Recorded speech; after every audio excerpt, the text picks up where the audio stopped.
What's up, guys? Good morning. God bless you. Hope you're all having a great morning so far. We are second day into the week, and we're getting deeper and deeper into our Bible study.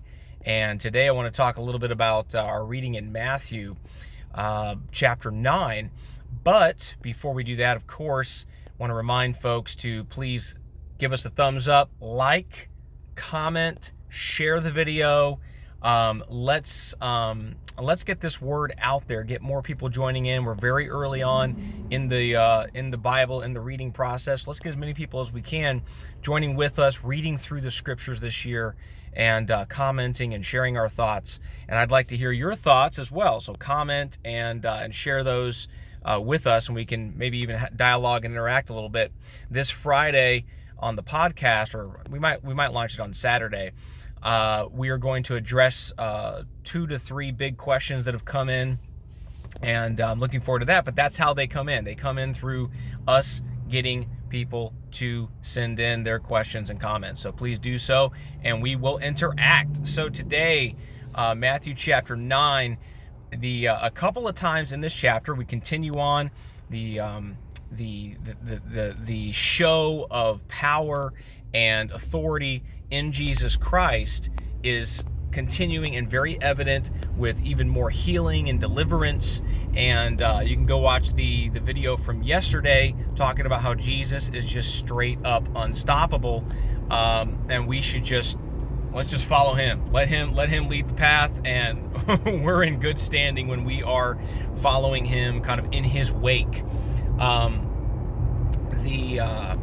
This second half of chapter 9, a couple of times in this reading, something that jumped out to me was the one with the issue of blood, right, where he said, your faith has made you whole. And then with the blind men, he says, let it be according to your faith. And I want to kind of narrow in on that and talk about that a little bit, and the understanding of trusting God in faith, believing that God can, and accepting when he does not.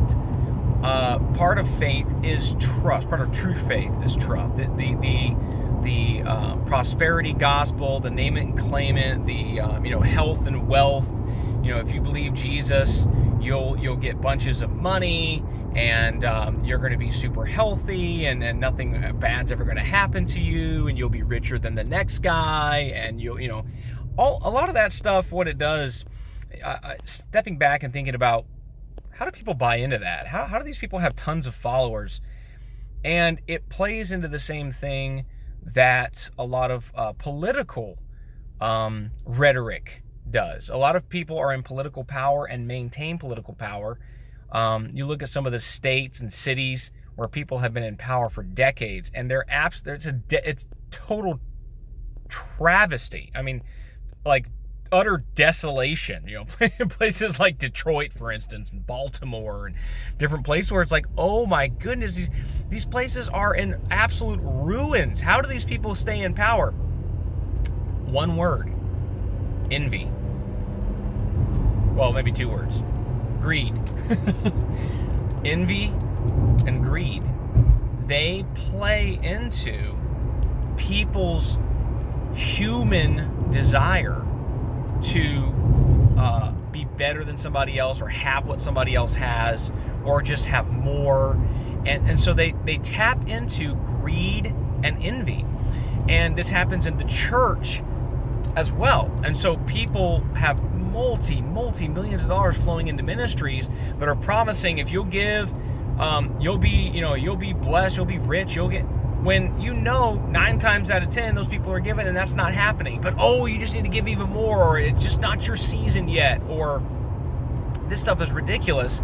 But see, that is not true faith. That is not trusting God. That's not tithing and giving offerings and things like that, because that's furthering the kingdom. Jesus uses those resources to then bless people, to then spread the gospel, to have discipleship. No. That's not why we're giving. We're giving because we want to get. The Bible never teaches give to get. Never. The issue with this is, of course, very poor theology, very poor exegesis of Scripture, using verses out of context and things like that, which, of course, we talk about a lot at Bread Breakers, and why we're trying to get people to read the Bible, right, for themselves. And so I would say that Jesus does say, according to our faith, according to our faith, and we need to have faith in him. Faith in his, first of all, his perfect will and sovereign judgment. And second of all, in his ability to do anything. It does not matter what the doctor says, have faith. It does, and I say to people, if God doesn't tell you to quit coming back and asking, like he did Paul, for instance, then I don't think it should be the focus of all your prayer all the time when you need to be healed or you have a need financially or whatever, but keep coming back, keep asking. This is a principle from Scripture, knock, seek, and also persistence with the unrighteous judge and the woman that came and wanted justice done. So again, we find these in Scripture, and we need to understand that our faith must be strong. Our understanding of who God is in his sovereign judgment and will and authority, and also in his sovereign ability to do anything. Miracles, healing, deliverance, blessing. God is in control, and we need to have faith in him. Just like the woman with the issue of blood, according to your faith, right? Your faith has made you whole. The blind men that came to him, let it be according to your faith. They had such great faith. I mean, he actually asked them, do you believe that I can do this for you? I mean, they're sitting here telling a guy that they don't even see, right?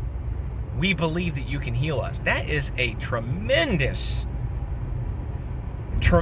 amount of faith. This woman pressing through the crowd, probably getting dust, kicked into her face, probably getting stepped on, trying to reach for the hem of his garment. That's some serious faith.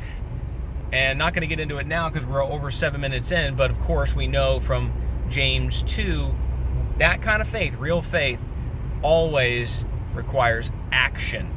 Real faith will be demonstrated. It will be lived out. We will see it. We will know it by the action and the way it is lived out. So have faith, be strong in faith, know that God can do all.